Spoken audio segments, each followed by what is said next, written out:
welcome everybody to our Facebook, my Facebook audience who are here today. Welcome to the MET-Axe-Sharpening session. I'm very happy and delighted, and the MET, on behalf of the MET team and the MET and the audience, I'm really, really honored and blessed to have a close friend of mine, whom I've met at Alpha Catalyst in 2018 in Singapore, and his name is Peter. So welcome, Peter, and thank you for joining us today. It's such a honor, thank you for spending your time with us today.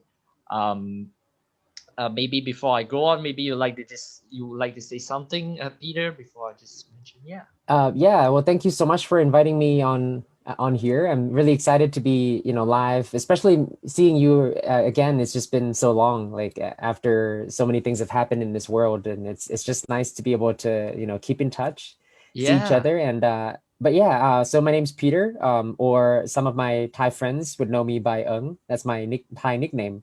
But then my full name is actually Bun Shalit Chokdeepusit, which is really, really hard to say, right? But I can actually beatbox my name. But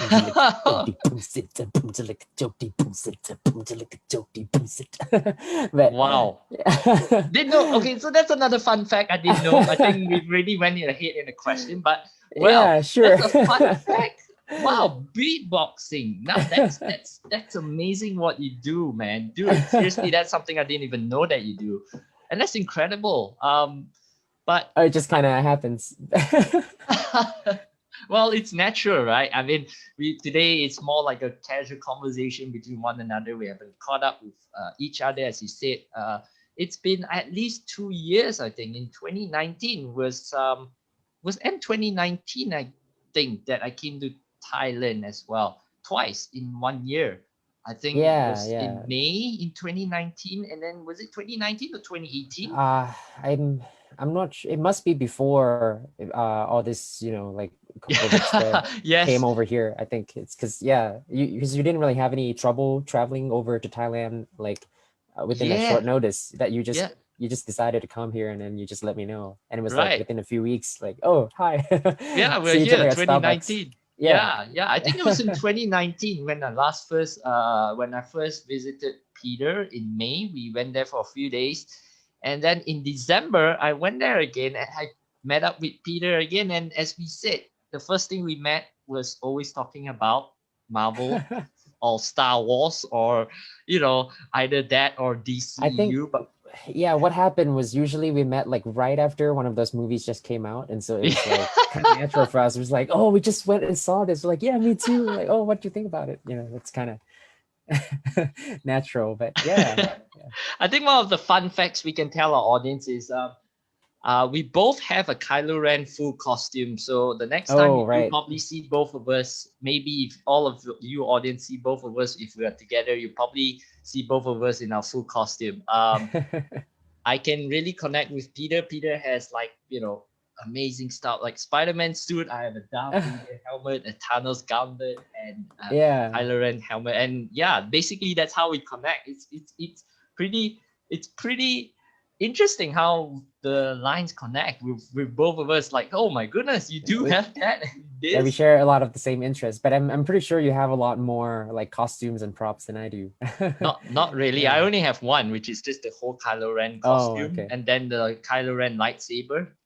Yeah, like basically the collector items. Items, yeah. I was just about, speaking of which, I was contemplating to get the Stormbreaker, because Marvel just released their own Stormbreaker, but I'm like, maybe not. I have the Mjolnir hanging. Mjolnir, Mjolnir. It's still a struggle to call that name, right? But at least I'm not like what. Or you could say like Darcy, said yeah.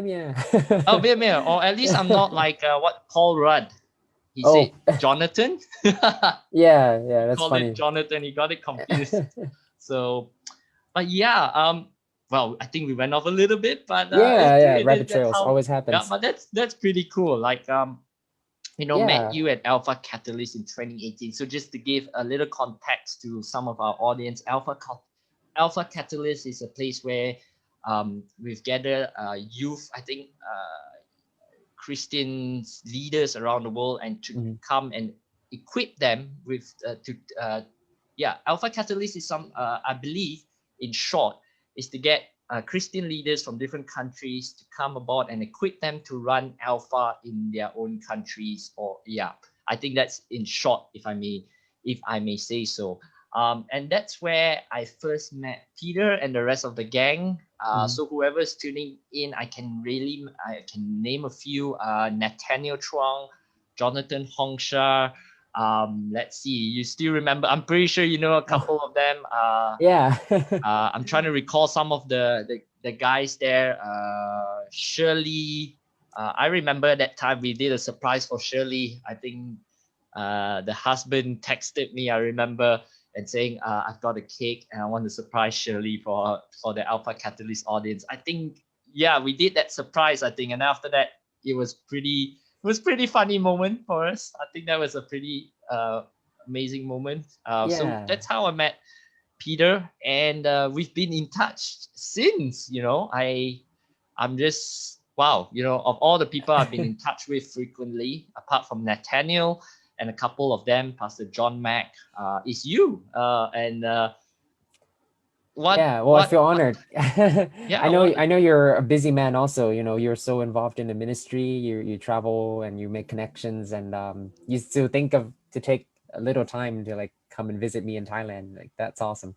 I think it's like, whoever we try to do our best to remain connected with one another. I think that's the beauty about how technology connects us with one another, even though during this time we can reach out. And just for your knowledge, and for those who are tuning in, this MET-Axe-Sharpening, as I shared with you, was born during this time of the season, during this MCO or this COVID time, or whatever you call it. For us, we call it the I think it's lockdown. For all of us, we call it lockdown. And this is how this whole session came about. And some of this challenging time can birth forth creativities. And for one, I think it's one of the times where I said, this is a time where I can reconnect, another way of reconnecting with my friends. And what more to get a friend of mine from all the way from Thailand to come and share his story as well.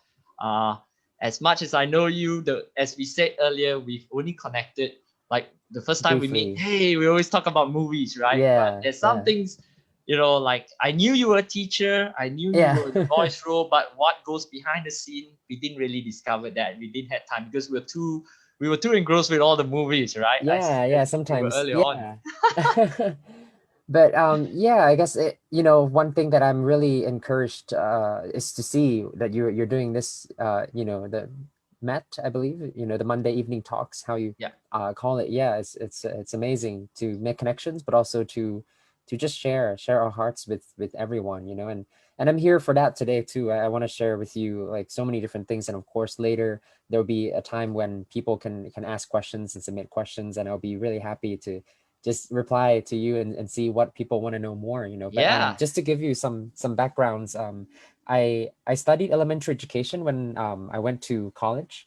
But before then I was involved in the movie and TV industries. So when I was really young, I worked, and mainly it's because of my parents. They met in the studios because my dad was he's a sound engineer, and my mom's used to be an actor or actress.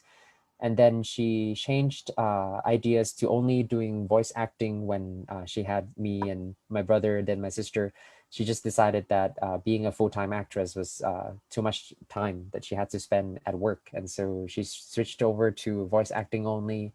But they met in the sound studios, and so when I was born, I was basically raised in the studios after school.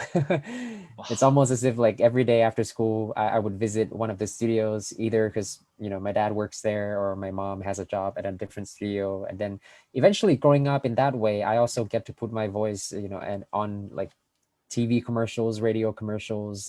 Chances just kind of come by as people kind of see me grow up since I was a baby. So like even nowadays, many people who work in the sound studios in Thailand, they've actually seen me as a baby in a crib that like it's because my dad and my mom would take me there, and then they now see me as a teacher. I'm like 28 years old now. It's just It's crazy. incredible. Yeah, but so Nemo was my first movie in 2003, which was something that I really did not imagine back then. I was in grade 5.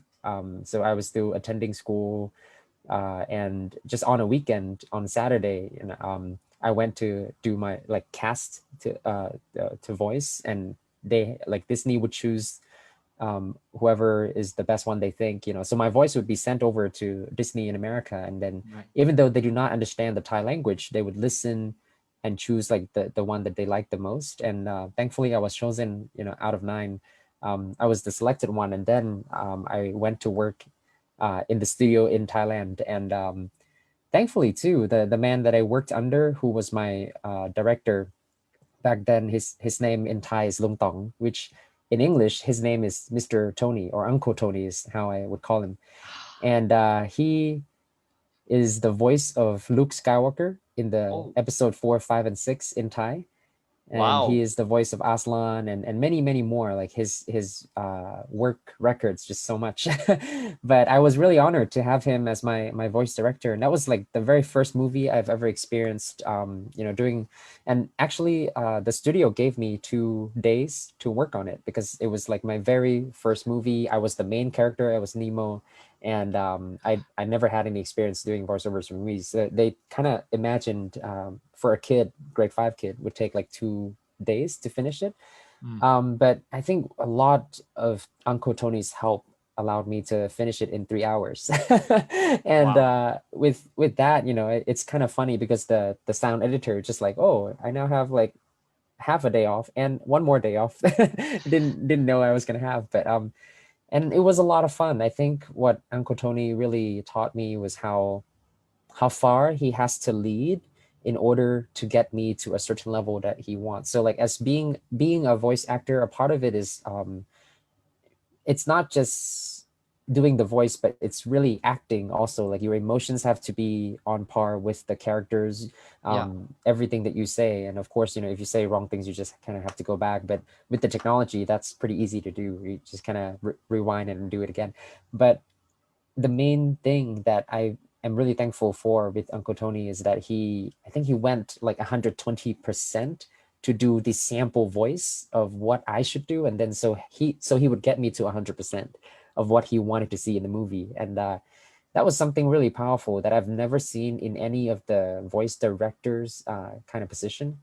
That Right. that he did that for a kid like me, and he kind of eventually became my role model. After that movie, like I kind of really looked up to him, and he was like my voice acting teacher. So there were a number of movies after that. I think The Polar Express, Charlie and Chocolate Factory, Chronicles of Narnia, all those were with him being the director. And but yeah, and then with that I learned a lot, and came back and did a few more. But eventually I had to kind of give up my work as a voice actor. Right. And this happened when I was in grade 10. No, grade 10 I was thinking already of doing this, but grade 11 was when I actually moved over to the United States to study, and it was with a scholarship. And so it's just, I'm really thankful for that really, really kind people just gave me 100% scholarship to allow me to finish my high school.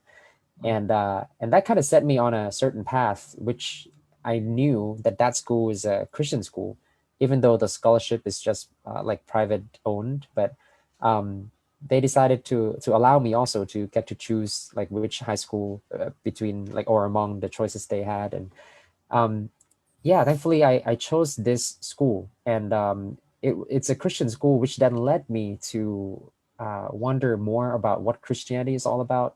And my parents, or at least my mom back then, she was like, "Oh, you should go to church that your piano teacher goes to, so that I could learn more about Christianity and not be under like so much culture shock when I go over there to the United States." So I started going to church, and within like half a year, yeah, I decided like, when I was going, it was the very first time I was going away so far from my family, being separated for so long, I know that it would take like 6 or 7 or 8 years to finish my school. And so back then, a little bit more towards my personal desire to have a God who would take care of me. So it's kind of almost like the start of a relationship with God that was still centered on me, like it was still focused on me, but at least it was a start. So at least I prayed and asked God to come into my life and like and to lead me and guide me and protect me, you know, wherever I go. And then I went to the States like a few months after, and I was 16. And so, but because I was such a young newborn Christian, mainly what I learned in the Christian faith was also through this school, Mount Carmel School in Jackson, Kentucky. And I'm really, I'm really thankful for that, because the teachers there actually are mission teachers. They choose not to receive any salary and live off from what the churches would donate to them. And so, yeah, just like school funding that it comes through the churches, comes through the people giving. And yeah, that allows for, you know, the students to be able to go at a lower cost also. And the teachers there are all like about ministry, like they're all trying to change, you know, or allowing God to change our lives as students. And that's actually, even though I first started my trip on going over with a scholarship that was eventually going to lead me to become a teacher, it was all my me relying on my own skills and my own strength and understanding and my own planning for my future. So I had this idea like, oh, I would graduate from this school, I would graduate from this university, I would go come back, and then I would work at this school. And of course, you know, during the time I ended up getting into a relationship when I was in America, and in my mind I'm like, oh, like I'm gonna, you know, this is the girl, like this is the one. And it's all like my own plans formulating, but I was kind of not knowingly lying to myself that this is God's will and God's plan.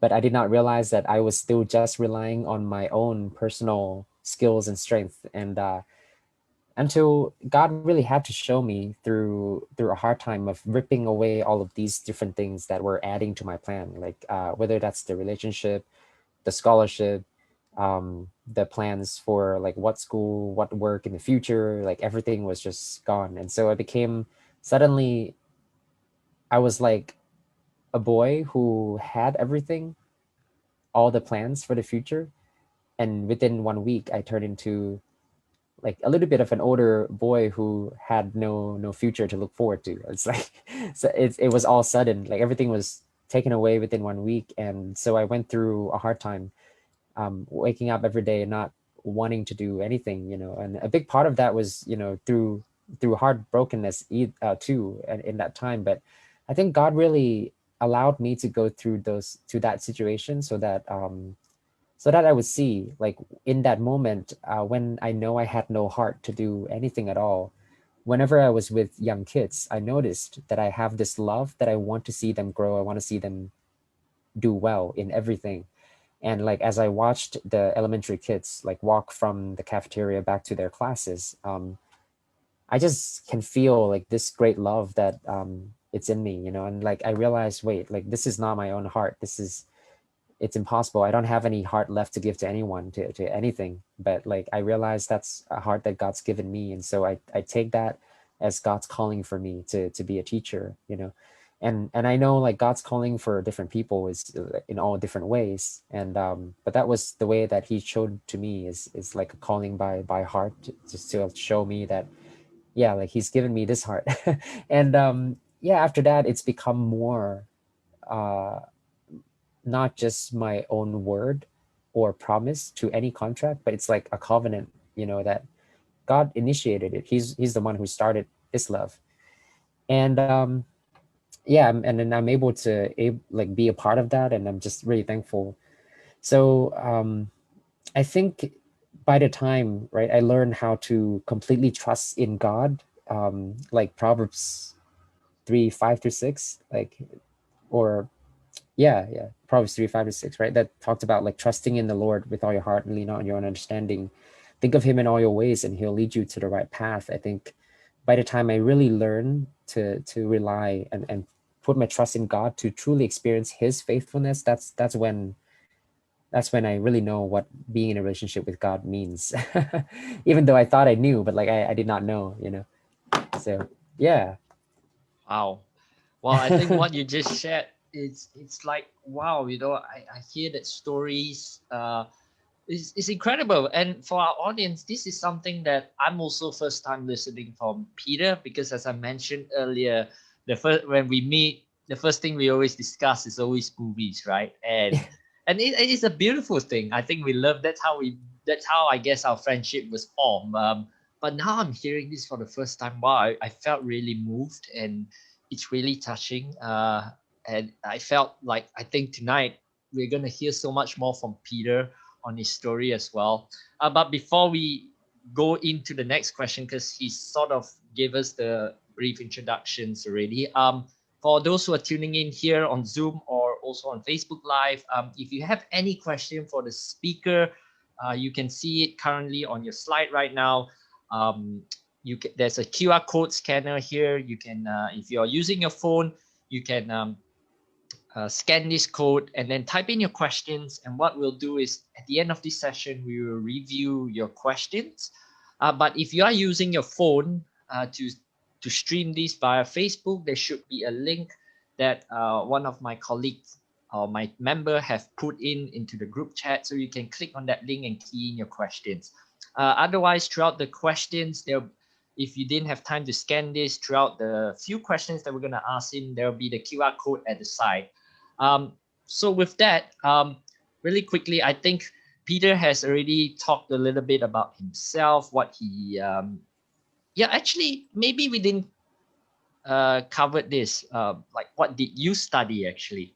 What was your study earlier?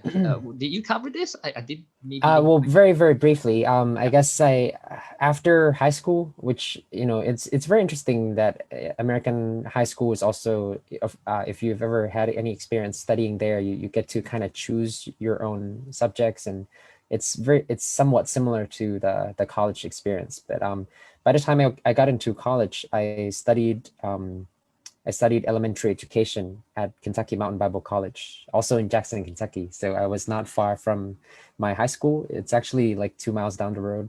Okay.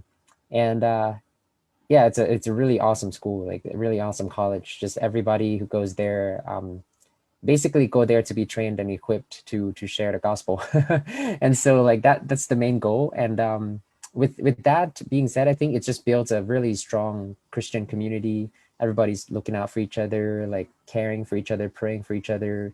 And I'm really thankful for all my friends at KMBC, and I really miss them. So hopefully they'll get to see this sometime. That I just really want to give a word out to all of them that like I miss them so much. Like I've been here in Thailand for 5 years, and I mean, it's sad to say, but at the same time, it's true. Like I haven't really found a friend group as strong and as loving as that's showing that much, right? But I mean, I'm sure like we have all my friends here are really great too, but I just like, oh, that's special experience. But I guess it's the same with many people in their college years, right? Like friends, exactly. Lifelong friends. But yeah, so when I was there, I studied elementary education. Like I've mentioned, you know, I knew that God gave me a heart for being a teacher that's when I was in grade 12, right before I graduated.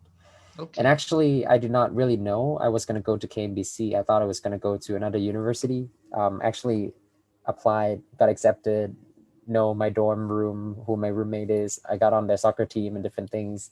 But then God just really showed to me, like, that's not where I want you to go. Like, I want you to go to a Bible college here, you know, like, so with long story short, I'm just going to say that, yeah, it took a lot of trust, but I did, like, I just realized like God doesn't want me to go that way. And he says like, don't worry, I'll take care of you. And when I chose to believe his words, you know, then I see his faithfulness. Like I kind of mentioned before, I actually ended up going to college without taking any money from a support group. Like that's how I started when I was in America. And in a way, I gave up my work as a voice actor, which originally also funded my studies. Like I kind of did that, you know, to fund my own studies and also go to school. But then, so I gave that up to get on this scholarship, but then it was like, it was gone. And then I trusted God, who said to me, like, I want you to go here. So I ended up going with only enough money for one-way ticket to get there. And but I got there, and I made it through. Like, thankfully they had these work programs that helped reduce the cost a lot. But then there were days that I just come back to the dorm room, and I went to my the letter envelope section to get my letter, and I just see, and it says like, and make sure to say thank you to Pastor so and so from this church. He just sent to you to support your school bill $2,000, and I'm like, whoa. And this keeps happening like over and over again. So there was another time I visited a church on a weekend for singing group, and I was on a choir, the college choir. And before I even step on the stage to like start singing, before the church service starts and before anyone shows up, the pastor called me into his office and just asked me about my testimony. And so I shared that with him, and then he said to me like, yeah, God just told me like to support you, and we want you to like share your testimony in a letter also, so that I can actually talk to the church and like ask them to support you also. And like, I'm just really thankful. So like by the end of the college years, like I think God really showed his faithfulness and following through his promises, taking care. So that was how I was able to complete my studies to be a Christian teacher. Yeah. So how long were you in the States actually? How was it? Actually, how many years did you spend in States? Because now it's your 5th year in Thailand, you mentioned. So Yeah, that's right. It's crazy how fast things yeah. go by. I stayed in the States for 7 years. Wow. I went there for 2 years straight, came back to visit during the summer. Of course, changing schools also means getting a new visa. And Right. then I went back to college. I came back that summer, the first one, but then after that, after the start of my second year in college, I stayed there for I think 3 years straight. No, 4 years straight. It was pretty crazy how I ended up doing that for 4 years. I did not come home, but a big part of that was the fact that during the summer I was working as I was helping the college as a camp counselor. So our college KMBC, we had many camp counselors who would go to different church camps, and each summer I experienced going to like 6, 7, or 8 different camps in a summer, and each camp at least 5 days long, if not like maybe 7 to 12 days long. So we definitely went from one camp to the next and then to the next. But it was an amazing experience. I've never experienced having that much energy, and I feel like it's definitely a miracle, because each time when I'm not at camp during the summer, like after everything is over, I came back, I feel like my body's broken. I'm like, oh, I'm dead. I can't do anything. But when I'm at camp, like I had to travel from like Iowa back to Kentucky, and that took 11 hours. And then when I arrived there, I start work right away. Like I'm there when camp has already started, and I just arrive a little bit late into the service on the first night, and like it's a 5-day camp. Okay, let's go. And like we kept going, but thank God, like he was with us all the time, like with all my friends, giving wisdom and strength to do all that. So it's a lot of fun too. I really miss it. Yeah, wow, that's Yeah. really incredible, man, Peter. I mean, that's like a whole story on its own. Um, Yeah. you know, I guess you already said a bit of hobbies and some fun facts already. I think one of the fun facts we know about you is you shared with us earlier was your beatboxing. So that's something Oh. I knew as well. You do that, or maybe I did, but Yeah. kind of forgot. But yeah, that's crazy. That's amazing. I think hobbies, I would just say, we have a hobby both. We just shared with our audience Yeah. earlier. We have a passion for. I'm not so big, but I have this thing for Marvels and talking about this, and I guess that's how we connected, right? Is there anything else that I'm not too Yeah. Well, hobbies? when you know those things, you kind of make friends easy too.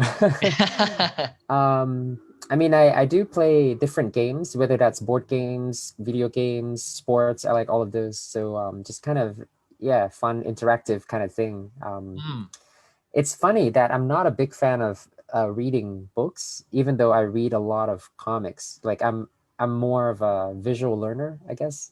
right.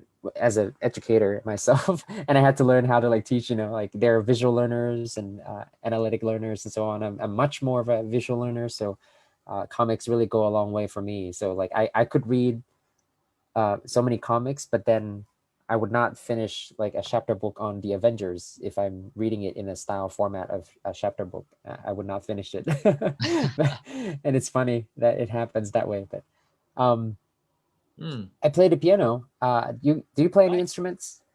Yeah, I do. I play the drums. Yeah. Oh yeah. Drums from church. Yeah. Yeah. Oh yeah, yeah. You do play the piano. You did. I think the last when I was there, I vaguely remember in Thailand. After I met you, you said in the night you were. Yeah, we met in December. That was Christmas. That was during the Christmas. I think it was 2019. I came over in Christmas Eve, and then I think it was. Christmas Eve that in the night you did mention that you were going for a service or something. Yeah, and I heard you said you do play the piano that time. So yeah, I think it was during Christmas. Yeah, that was the time we met. Yeah. Yeah, yes, now I think more, you're right. We met at Central World and there was Christmas trees there. So yeah. Yeah. Wow. It's crazy how long it is. Yeah. It's 2 years, it's really about 2 years.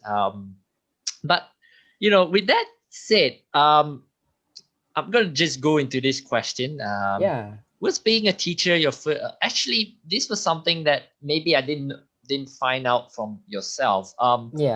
When after you graduated, was being a teacher your first job after your studies, or were you doing something before? Oh, sorry, you did say you were doing voice acting was sort of official. Yeah, way before, but then I kind of gave it up when I started my studies. Right.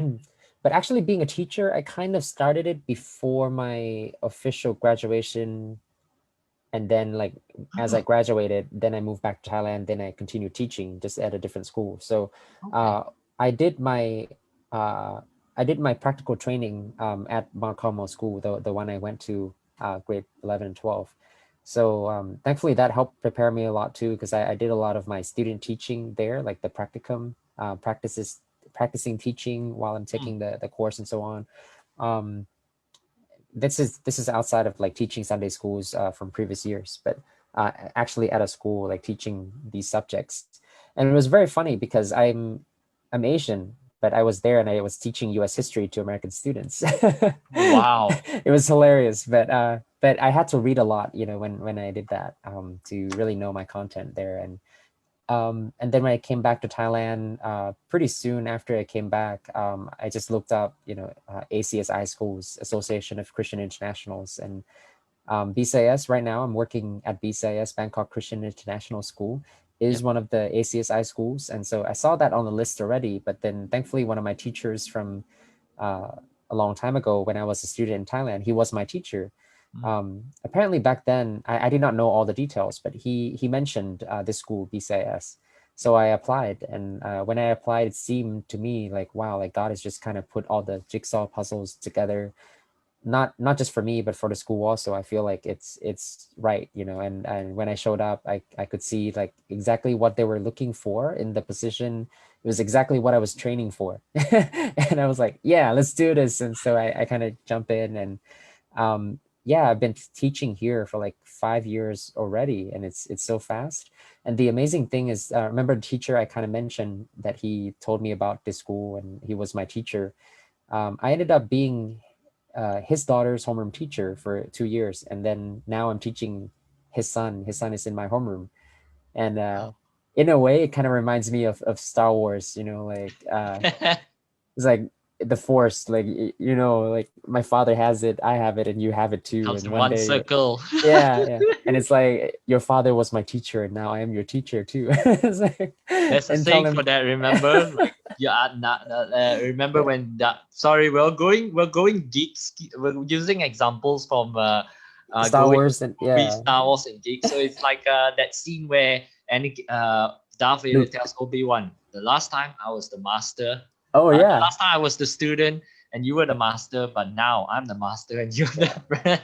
Now I'm the master. Oh man.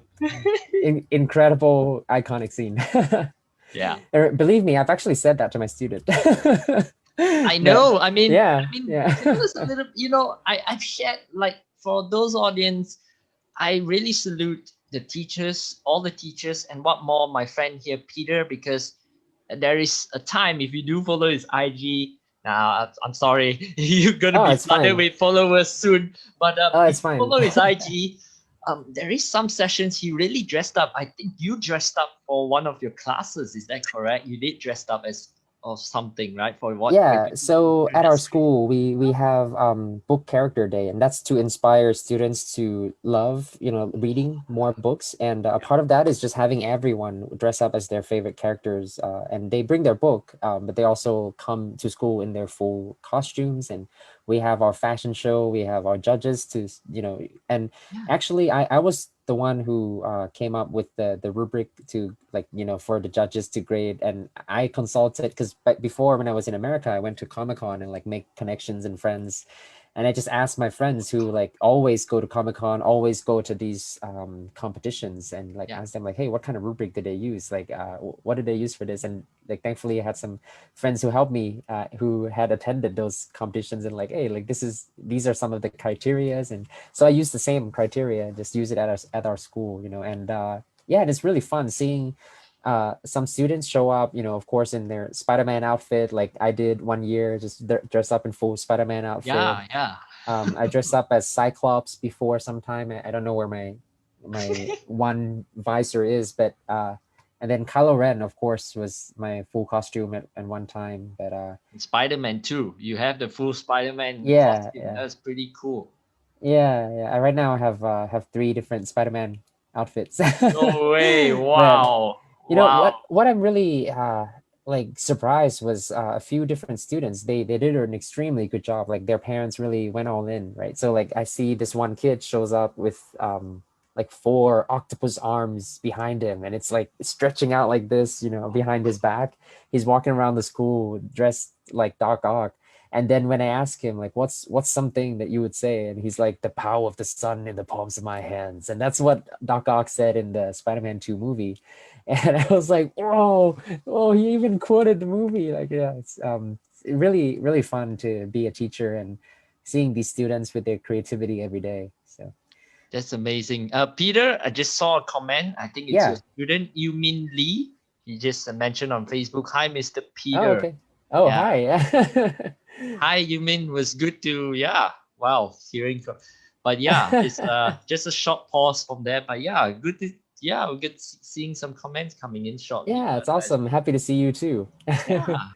Well, with that being said, Peter, because being a teacher is not easy, and I really understand, and we all could be something, in our Mm, professions, in our life. You could, if you had the calling, you could have continued being a voice actor, which I'm sure you would have the opportunity. But I think something that intrigued me the most is your heart, that mm, what got, so with that, I always ask myself, what got you into being a teacher? Because you could have a different career path, right? But mhm. what got you being into a teacher? What was the thing that first caught your mind about being a teacher? What was the first thing motivated you Yeah. to be a teacher? Yeah. Um, besides the one I shared earlier, Yeah. that was about how I was going through a hard time, and then I can Yeah. recognize that heart that God's given to me. When I was really young, there was a moment before I really think of everything seriously that it was announced at the school that I was attending, and it was a school of about 2,000 students. And so we all, at assembly line, we see everybody, like 2,000 students just all spread out. Yeah. And then a question was asked, like, who here would consider in the future, when you grow up, to become a teacher? And I wanted to raise my hand, but at the same time, I saw no hand at all, like around me raised. Like, not out of 2,000, there was zero hand that was raised. But like I was like hesitating, like, oh, I want to raise my hand, but then I keep my hands down. And then after that day, I did not, raise my hand on that day, but I kind of regretted doing that. Like, I was like, as if it's not as if it should have happened. But then I would have been like the only one. Uh, but yeah, and then I guess God really confirmed with me that being a teacher was not just something that is out of my own skills and promise to any contract, but it is the covenant, the heart that God has given to me. And shown to be true, like with everything that can happen. And I'm sure with everyone's life, right, there are times that we go through hard times, you know. And in my experience, whenever I go through hard times, but then because I am a teacher, it's like I have this second wind. I'm like, I'm back and I'm fighting and I'm doing it because I'm not fighting for myself, but I'm fighting for my students. You know, like I want to do the best I can every day because their lives matter. Like they're here, and many of them may not know the one true hope in Christ yet. Like, and many of them may go through difficult situations, especially nowadays with, you know, COVID and so on. Um, I think every day that I go to school, like even now, the one main thing that really keeps me going is just seeing how each student like regain hope again. Like they just get their smile and like out. So you know, who else would do this if you don't, like if we don't do that for the kids, because the kids go out to this world and they just, all they see are like bad news of bad things happening, people becoming even more evil because of their stress about different situations, and how people treat each other are not very respectful a lot of times of what we see in the news, you know. And but then they come to school, and I think it's very important for them to see a different picture of adults, you know, like they see adults just bending their knee down, like speaking eye level with a kid, to like really listen to them and like to find their thoughts and hearts, and just to listen to what they want to share. And like, yeah, I just feel like that's super important. Yeah. Like, yeah, they need that. They need to see a light in this dark world. So yeah. Glad it's you. I'm glad it's you that God is using, because I really do see the heart that's being in place for you, and what you're doing is just incredible. I think the first time I met you at Catalyst, what you shared, I was just, okay, this guy is, wow. I just feel something special like about you. And myself and Jamie, we're like, wow, Peter is somebody really extraordinary, doing something really great. And it's really amazing to hear that part of your story, these things that I've not heard from yourself as well. And I'm glad we're doing this right here, because we get to um you know people will get to Yeah. hear your story. You get to be inspired others, and I'm also inspired because I never heard this side of your story. Even though we've met a couple of times, but this is just really incredible, Peter. So I have to give you kudos on this as well. Yeah, so really, Well, really, yeah. yeah, and I hope more people will also join. Like not just simply talking about being a teacher, but Yeah. anywhere you are, you know, like any job position you have, just kind of think about what you can do for others. And actually, that's a more powerful way to fight. Just like any superhero, like Spider-Man, you know, he always fights, but not for himself, but like for the ones he loves, like all the time. Like, Right. and you've got to do that for them. You got to do that for the friend next to you, maybe somebody. At a school, it may be a little bit more obvious, right? Like working with a kid, then you suddenly see a kid who's just sitting there by himself, like not hanging out with friends and like looking down or something like that. But sometimes adults, you know, when you're in a workplace, in an office, they hide their problems a little bit better. But you never know, somebody next to you might go through some things, and if you just really yeah, it's like see their heart. And I think that's the kind of eyes, like the kind of heart that God would want for each one of us to have. So yeah. Okay. Well, we better But move on. We're going to move on to the next yeah, question. But before we do that, again, for those who are tuning in on Facebook, there's a QR code scan. If you want to ask questions to Peter, you can scan again on the QR code, or there's a link placed on the Facebook chat. So we will come back to Q&A with Peter at the end of this session, towards the end of this question. With that said, let me just move on a little bit.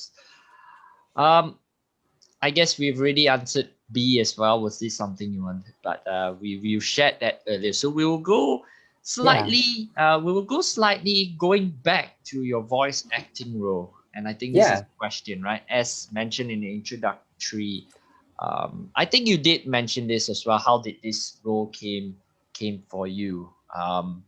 And I think you did briefly mention about how your was it your sister or mom got into the acting role, and then you sort of, yeah, was it your sister? Yeah, my mom, Mom, sorry. my dad was a sound engineer for like all his life. So after his school work, he just became a sound engineer, and my mom was an actress, so they met at a studio. Hmm. Um, I think out of the three, like I have two siblings, and I'm the oldest one, so I'm not sure, but I think maybe either my brother or I were the first ones to start doing voice acting. Yep. Back when my sister was a little bit too young to do that. But yeah, it's really funny because I remember I would try to do a voice, Yeah. and we're all family in the same room, and so like my brother would just butt in like, oh, this is how you should do it, and he's like started doing his own part, his own style, and it's really funny. But then like my dad wanted, it's the same with my sister. Like my sister would try to word out something, and then my brother would just jump in like, this is how you say it. Yeah, yeah. He's really excited. How is But it yeah, like to be in? Okay, so with that saying, your almost your whole family is like a voice character. So I didn't add this in the yeah, question, but with that said, how is it like being like in a in a family where most of your siblings are actually doing all these voice actors? Like you just mentioned, your dad's sound engineer and next yeah. but how does that um feel? Because it's very rare that you have a whole family that does all this voice acting, right? You always hear it's like Hugh Jackman one, but not the entire family. Yeah, honestly, it's very fun because sometimes you see different movies going on in the theaters, and then like one of our voices is in one movie from like one company, and then another person's voice is in another movie in another Right. company. And it's kind of funny to like be there and then see all these posters and like, oh, I'm in this one. Like, oh, you're in this one. Like, hey, you're in this one. Just kind of being at the theater and having that experience. But another one really fun experience is when we do the same movie, like when we do the same work. So in Right. Narnia, I was the voice of Edmund, the kid who betrayed his brothers and sisters and told the queen where they were, at the beaver Mm, house and different things. Which was funny, by the way. It's a Christian allegory, right? Like, yeah. but like back when I did that, I did not know. Like I wasn't even a Christian. I did Yeah. not understand the whole movie, but I had fun, and I did not have to change my voice very much for Edmund. It was kind of natural for me, and my sister was the voice of Lucy in the movie. Oh. And so we had moments. And when you do voice acting in these Yeah. movies in modern times, or I guess counting when I was young also, um, we don't do it live in front of each other anymore. So in the older times, the voice actors and actresses would be there in the same room, and they Mm, would talk off from each other, like switching from this line into this line. They would kind of do better teamwork with that. But now with technology, you just record your voice, put it in, edit right on the spot, and so I actually did that sitting separated. We took turns. Like I would do my part, and after I'm done with my job, then my sister would go in for like a number of hours to record all of her voices, different parts. But then it was really fun to hear that together when we go watch the movie together, because then you hear my voice speaking to her as she is Lucy's voice as my sister in the movie, but like we're brother and sister sitting next to each other also. Like it was pretty fun. yeah. So that one Narnia was one where I did with my sister, and then my brother was X-Men Origins, because in the very early scene, 2009? Yeah. yeah, the early scene, my brother did the voice for the young Wolverine, James Howlett, in the first scene when he was like crying and that he felt sick earlier, and then his mom and dad got in a fight, and Argument. then the Yeah. claws came out, and Right. then right there in that same scene you see Victor Creed Yeah. as a boy also, actually Wolverine's older brother, and it's my voice. Ooh. So again, in this movie, like I was the older brother who's like has to like grabs Wolverine, is like, hey, like we can't do this anymore, our lives are not the same anymore, we gotta run, like, and Yeah. something like that, just kind of take off from there. But that's a really short one, but a very intense scene. And then actually the one that we it was really hard for both my brother and I, because the character's voice in the movie was younger than my voice back then, and I had to Right. kind of adjust my voice, Mm, which originally the project, like how I did Nemo in 3 hours, I did Narnia in like 2.5 hours, I did like many movies just within no longer than 3 hours. But then Sathura was the movie that it took me and my brother 3 days to finish. Wow. And mostly it's because the movie was mainly just these two kids playing a board game. And if you watch Jumanji, you know how the board games bring these things to life. And Yep. Zathura, the original author, wrote Zathura on the opposite side of the book. Like if you flip the book over, then there's Zathura there. It's not as famous, but it's the same concept with the board game taking the kids into space. And so my brother was Danny, the voice of Danny. I was the voice of Walter, and we argued like the whole time in the movie. So it's a really fun movie to watch again, because every time we watch again, we just laugh at how those two characters argue, and it just reminded us of ourselves like at home. It's like, brother, I'm hungry. What can you do?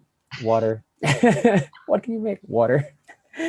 So many different things, like shouting and yelling at each other. It's fun. So being in a voice actor, with that said, when you are put into these scenes, for example, for Chronicles of Narnia and Wolverine, now, I look at behind the scenes how Logan, Hugh Jackman does. So, when you watch for example, the Logan, the last episode when he was doing the running, there was one of behind the scenes, and you see his video, right? Then you see his video. He's actually doing it like in a standstill position while the mic is in front of it, and then you can see.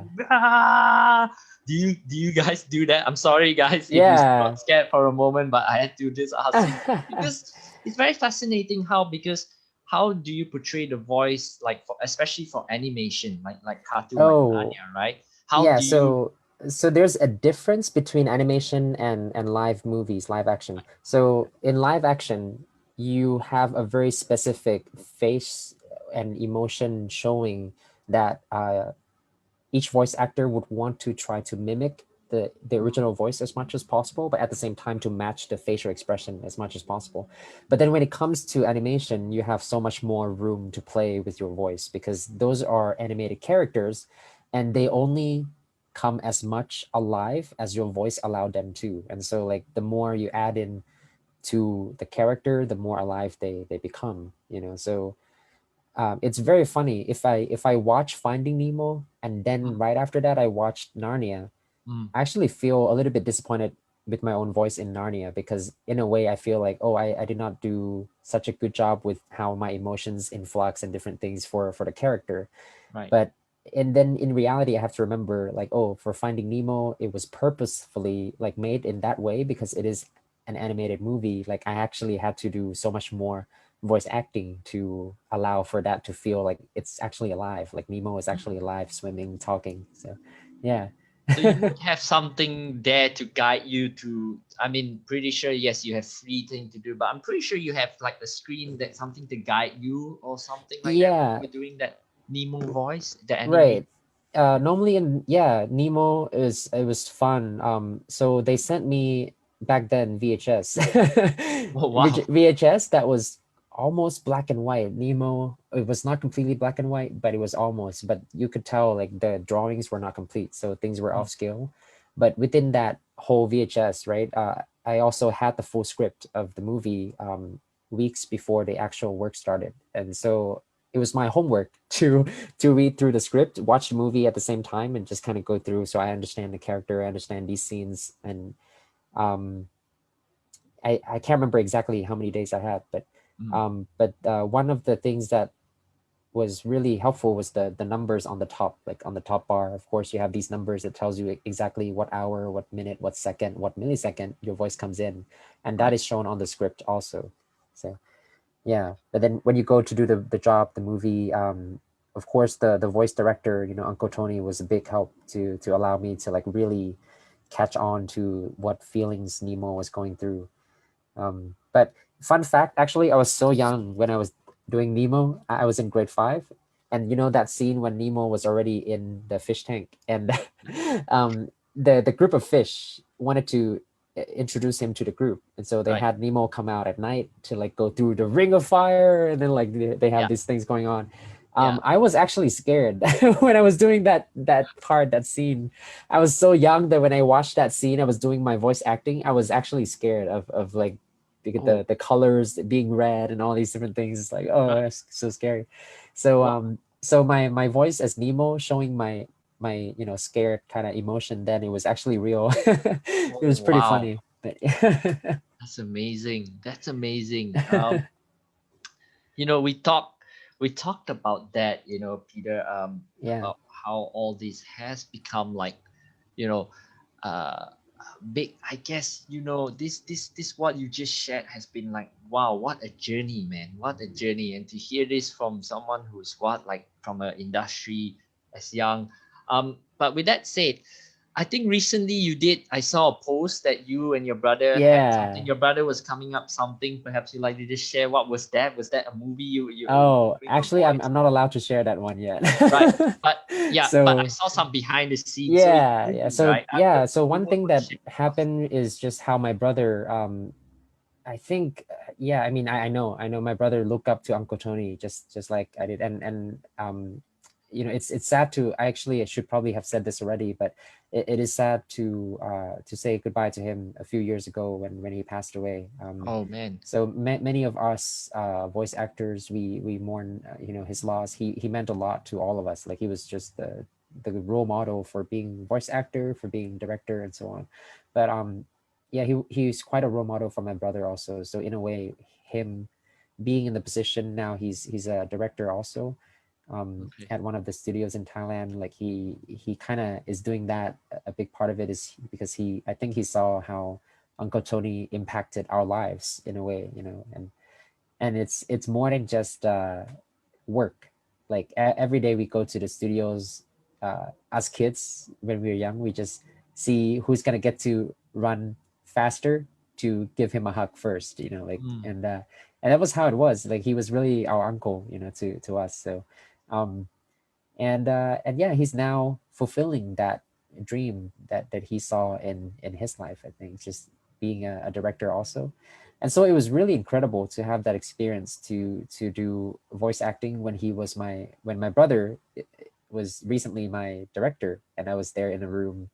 Yep. And yeah, it's funny because he's my younger brother, but the work, right, I just like go in, and he's actually now the expert.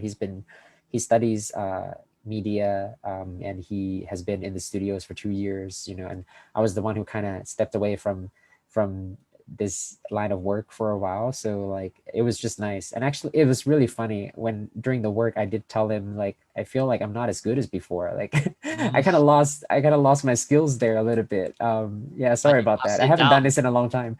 Yeah, Yeah, you but pass it down to your younger brother. So it's good. I yeah, mean, somebody but I amazing. can tell you though, like yeah, later on, when once I'm allowed to say, what it is, and Yeah, of yeah, course. I'm sure you'll be happy to hear it. So Yeah, in due yeah, time. But anyways, yeah, no, it's, I knew it's something that we won't be able to share, but it's something yeah. brewing. So the next time we get you on board, we'll Oh probably yeah, be bring able me to back. share on that, the next Met session, which Yeah, we will be running, of course.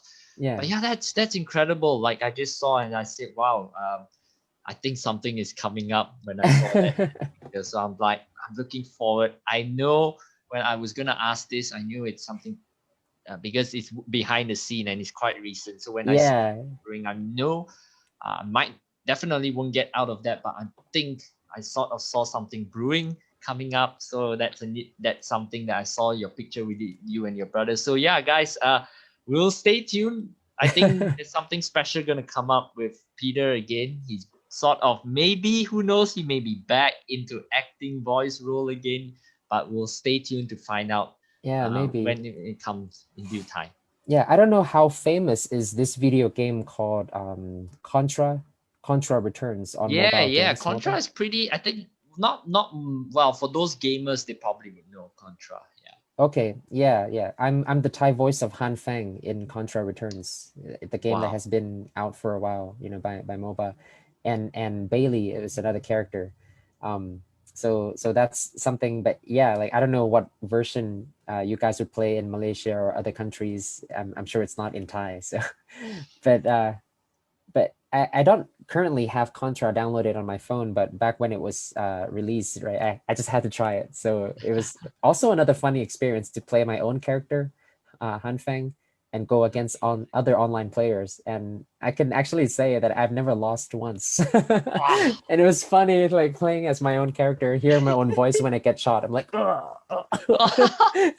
Wow. but uh, Oh man, um, with that said, we've talked quite a lot on this, and really thank you for sharing on your life story there, because there's a lot of things I could have asked you, but this has really like sort of given me a little bit to know you, even some depths that I couldn't ask you when we met. You know, Yeah. um, but with that said, I think to wrap up in this question, the last question is and here at the Met, I always ask our guest speakers these kind of things. And if you are free to, feel free if you like to share it. And one of the things I always ask our guests is this, I'm sure along the way you had some challenges you faced. And if you don't mind, what were some of them and how do you overcome or deal with them? And then, of course, just to add in closing, is there any advice you like that you could share to some of the audience who are tuning in, whom are going through a similar challenge as you did, or perhaps some word of advice for those who are going through a challenging time? Yeah, I'm just closing. Yeah.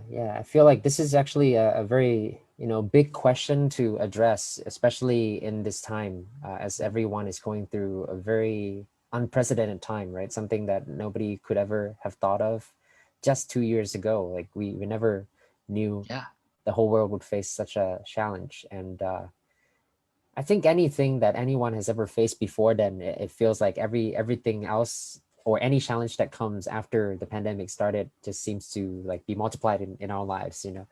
I think a lot of my testimony probably already gave some yeah, ideas of how I ended up overcoming my challenges is to yeah, not rely on my own understanding, but to trust in him in all my ways. Let him lead me to the right path. And as I continually do that, I could see more of how God shows his faithfulness. And that really is the main core of how I was able to overcome a lot of the challenges and even, new challenges. I just always try to remember that principle that is, I feel like the heart of Christianity really.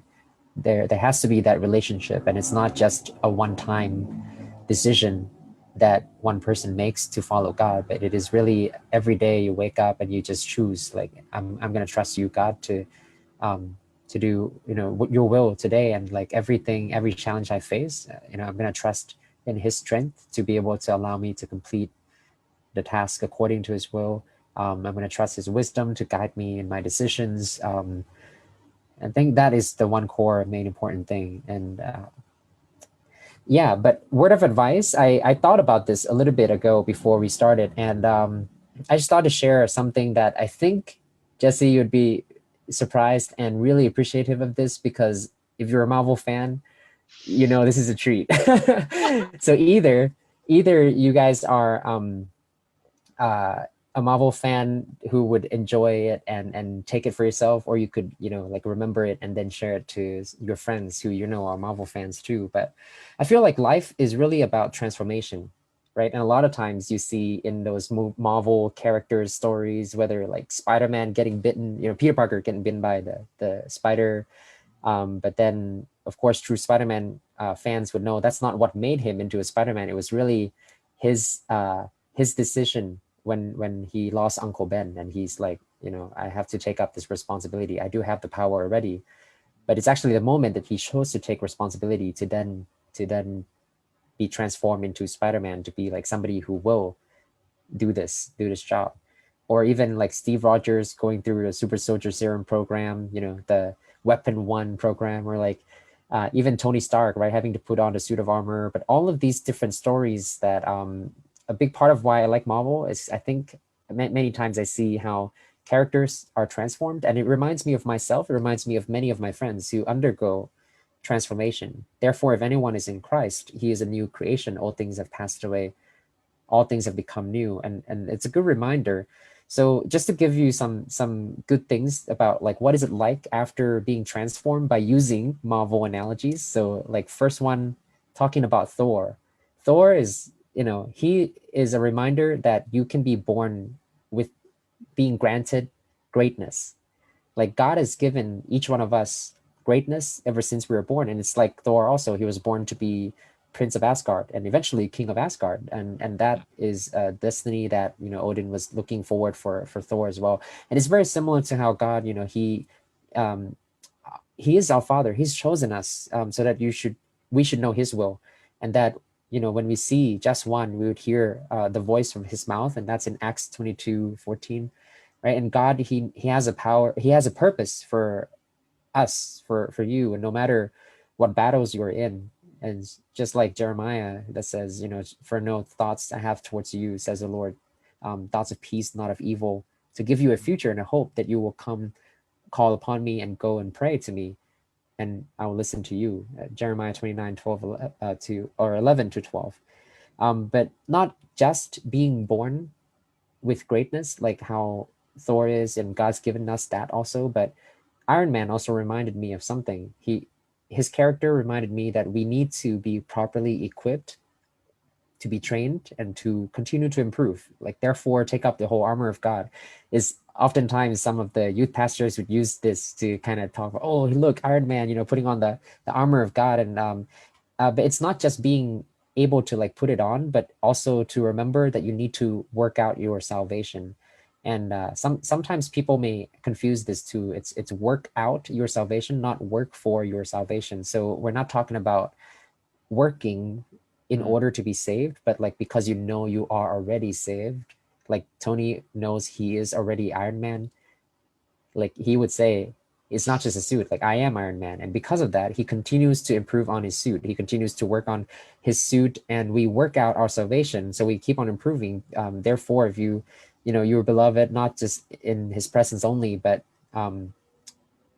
if we just work out our salvation with fear and trembling, like Philippians says, you know, then I think we can be similar to what Tony has gone through, is that if he does not improve his suit, he would lose to, and if you're a comic geek like me, the extremists, when they came around, Tony's suits was not able to handle their strength and their speed. So when during mid-fight, he started having broken bones, like during the fights, because these guys are just keep hitting him, and no matter he's wearing his armor, his ribs are getting cracked, you know. And then he had to get away, and then Tony Stark has to inject himself with his extremist program that he redesigned to improve.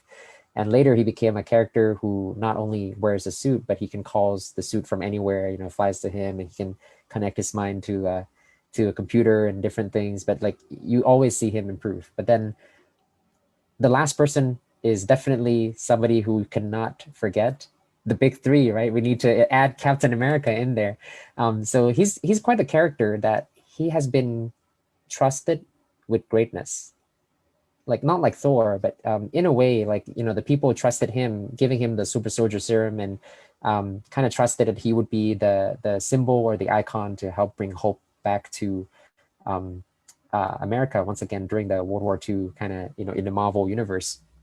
Yeah. And it kind of reminded me of each one of us. Like, yeah, for one is given the word of wisdom, one is given word of knowledge, one is given faith, you know, some gifts of healing, some works of miracles, some discernings of spirits, some prophecy, and different kinds of tongues, interpretation of tongues.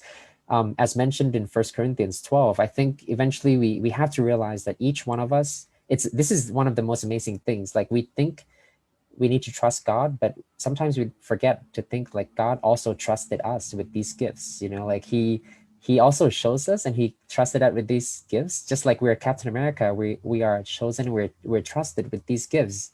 Yeah. So what are we going to do about it? You know, like, and the most wonderful gift that God has trusted us with, I believe, is his Holy Spirit. Actually, not many people may say of it in this way, but I feel like, yeah, if we don't realize, yeah, God has given us not a spirit of fear, but of power, of love, of sound mind. And he wants us to share our testimony with others, you know, speaking in holiness. And as we share Christ, and this was like 2 Timothy 7-9, right? But as we share him, I think that's just how we appropriately also utilize the gift that God has given. Is we gotta pick up that shield also that's been given to us, and yeah, hold up that shield of faith and let the enemy know, like, if you're gonna attack me, I'm not just holding my own personal shield, but you're attacking my team. And a lot of times, actually, whenever I share about the armor of God, I like to share how the shield also has the symbol of, you know, whichever army, right? Yeah. Like, if you want to fight me, you're fighting not just one person, but you're fighting the whole army of God. And that's what the enemy has got to know. Like, yeah, you've got to come by your friend and help each other, you know. And so I think my word of advice through this challenging times is similar to, I think I might as well just quote Captain America, like, compromise where you can, compromise, don't compromise right where you can't. Like, even when the whole world tells you something wrong is something right, even if the whole world tells you to move, it is your job to plant yourself like a tree by the river of truth and say, no, you move. And I think the world has seen too much darkness presented by too many people, and it is our job to really just, yeah, stand still by the river of truth. Each one of us, we've got to be a voice to remind them the right way home. You know, we've got to remind them, like, hey, this, and it is sad to see that this world is shaken a lot and people are afraid sometimes. As Christians, we know these things are going to happen. Like, you study the Bible, you know, end times are coming. You know, it's these different things are going to happen. It is actually up to us to focus our eyes on Jesus and on heaven, the place, the home that he's been preparing for us for the past 2021 years. You know, this earth is a temporary place, and I think the more we are able to focus on him, on his kingdom, the less we worry about the shaken world that we are currently in, actually. And by that, I think people, when they see that, when they see how calm and peaceful you are, because you know everything's going to be okay, people just might get attracted to Christianity, you know, a light in the midst of all the darkness. So yeah. Wow, wonderful wonderful sharing. Peter, once again, thank you very much for your time and sharing. Guys, I think if you can give a round of applause wherever you are, just a virtual round of applause, whether you're on Facebook or whatever. Thank you. Yeah. You know, my group of friends are saying it's really, really inspiring.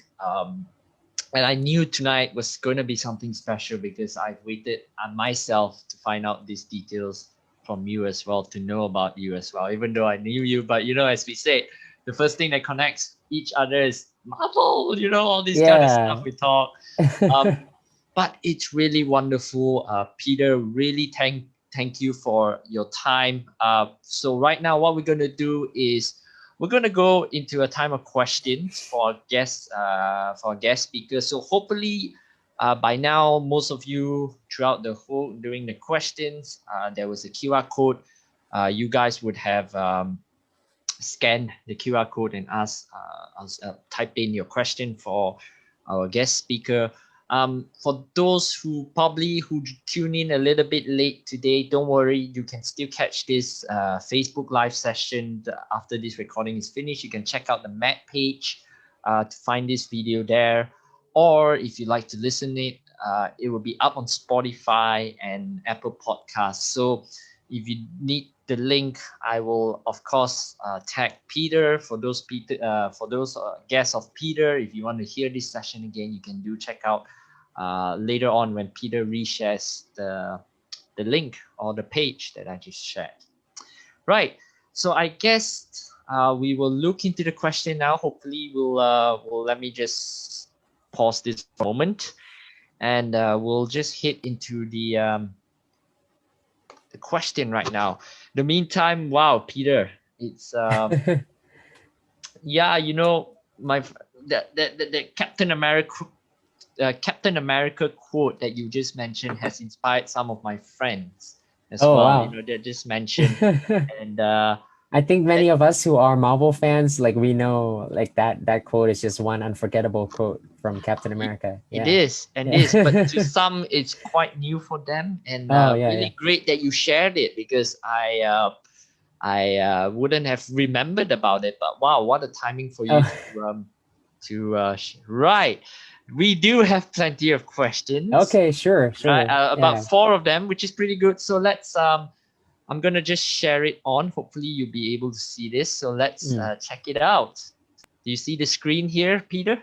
It's loading. It says you're starting to share the screen. All right. Yeah, hopefully you get Okay, to see. I think I'll just read the question out loud before I answer. Or So perhaps I'll read it sure. and then, yeah, so I'll read it so that you give some time for you to process. Which movie did you enjoy most being a voice actor for? Would you consider being a voice actor again? That's a really good question. I do want to say the very first one, Nemo, was the one that I enjoyed the most. And I think a lot of it has to do with the kind of first time experience doing voice acting for a full movie. At the same time, I was the main character, and like I had a lot of lines to speak, and it was really um, a wonderful time of learning. Like that was really the first time I get to learn from Uncle Tony as well as a voice actor. Um, and that then helped build the foundation for me to be able to work other works also.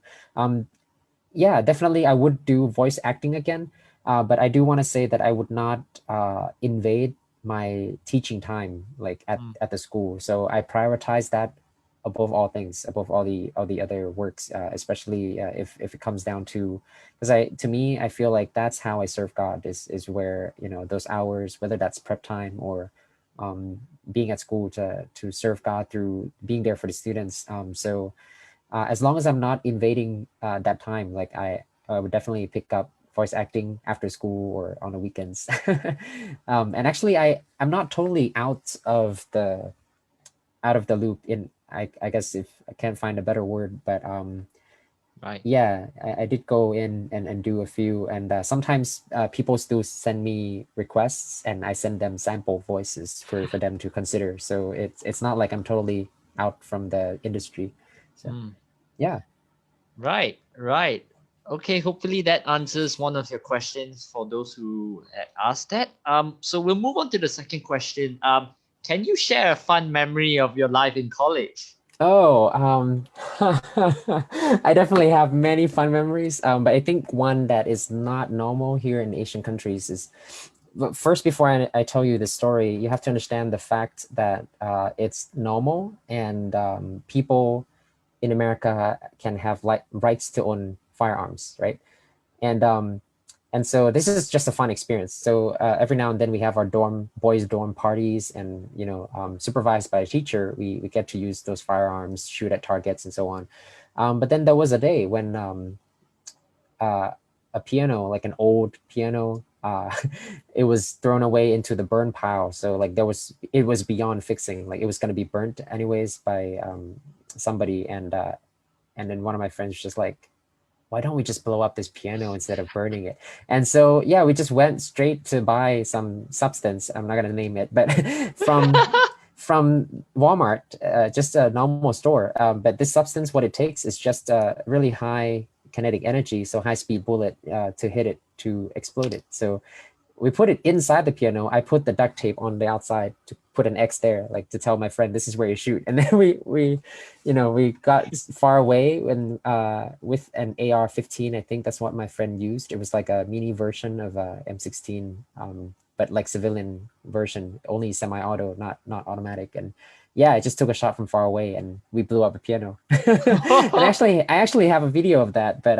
it's on Facebook somewhere. I have to look it up sometime. No It's kind worries. of, Oh wow, what a yeah, fun college days. Yeah. fact. uh, The other question that we have, and I believe it's probably maybe it might be from Yumin. I'm not sure, but it mhm. says could be anyone. Sorry, but it Yeah. says here, Mr. Peter, how did you became a Christian? Yeah. I briefly discussed this in the testimony earlier. But I think mainly it was my personal decision when I knew I was going to America, and I knew I was going away from my family. And to give you the context, my family was always very close to me, very protective, um, and I was not ever really far from them. So like going to America for 7 years was a big step, and so a big part that played into my decision was, number one, my piano teacher was somebody who kept on ministering to me, sharing the gospel, sharing stories from the Bible. Even though I did not make my decision to become a Christian during those piano sessions, I still went to her church. started to get to know what Christianity is all about. Second, I think it was my time at that church and the transition process, going about to go far away. I needed there to be a God who will take care of me when no one else can, and in a way that no one else can.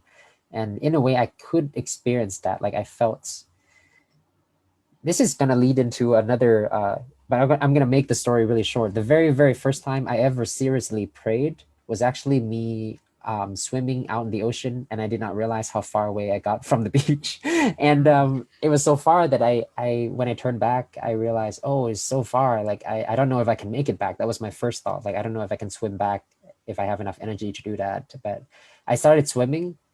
But as I was swimming, every time I like lift up my arm, I look up into the sky and I just prayed, like, God, give me strength. That was my prayer the whole time. Just give me strength to get back on the beach. So I think inwardly, deep down, I know who God is. Like, and even though I wasn't a Christian back then, I made it up. I made it to the beach, like crawling up onto the beach, and like I just thank God, He let me live. And after that, when I decided to become a Christian, kind of briefly, I said before, it was mainly my personal desire, almost like a selfish standpoint in a way, because I just needed God to take care of me. And it wasn't until I moved to America, and my first 2 years being there, going through the school, I learned the foundation of faith through the Bible studies and Bible classes. And thankfully the school was a mission school, so I attended church every day, and that taught me a lot on how to love God back also. Like, and that's what it's about. It's about love, it's about relationship. So yeah. Brilliant. The next question is very good sharing. Any IG, Instagram that we can follow so that we can get inspiration? Yeah. I don't know where you can type it back to the viewers, but my IG is Peters with a Z, so PETER and then Z _ 2099. Right. What I'll do is, because I have your IG, what we'll do is I will put it on the chat here. Yeah, so she's just Wendy already shared. Yep, she did. Thank you, Wendy. Yep. So I have a brilliant team, a wonderful team who is helping me out today. So that's I awesome. Think that's awesome. Really. I haven't really. I should be more active. Maybe after sharing today, it's kind of inspired me to think more about how I can use my Instagram as an influencer rather than just personal platform to share whatever I think. I agree with you. I think that started becoming for me like a trend now. Like it's becoming a place for me to share, to inspire people, like you said as well. You used to be what, but well, and I think we hit to the last question, and that is, I kind of see, I don't know whether it's but what are you looking forward to bracket vision in the near future? Now, whoever asked this, well, besides watching many upcoming Marvel movies, I'm kidding. I at this point, I do not have like a new place or like a new idea that I want to move into. It's more like my hope and dreams is to not only bring, in a way, for allowing God to bring stability, into my life, but like to be somebody who can provide that for others also. So I know being a teacher kind of opens a lot of opportunities to instill in the students' lives, the hopes and dreams, and like help build their dreams. So I think my dream, or my what I'm looking for in the future, is to see my students' success, and I'm not trying to like say it in a way that like, but like this whole year has really taught me a lot. I feel like the students has really cherished and valued the time in the classroom, because they've lost so much time last year, right, with all the lockdown and everything. And then after seeing how they fight through all that, like, and to be at school and just to be happy to see their friends again, I just can't wait to see how they would succeed and graduate, and like who are they going to become in the future,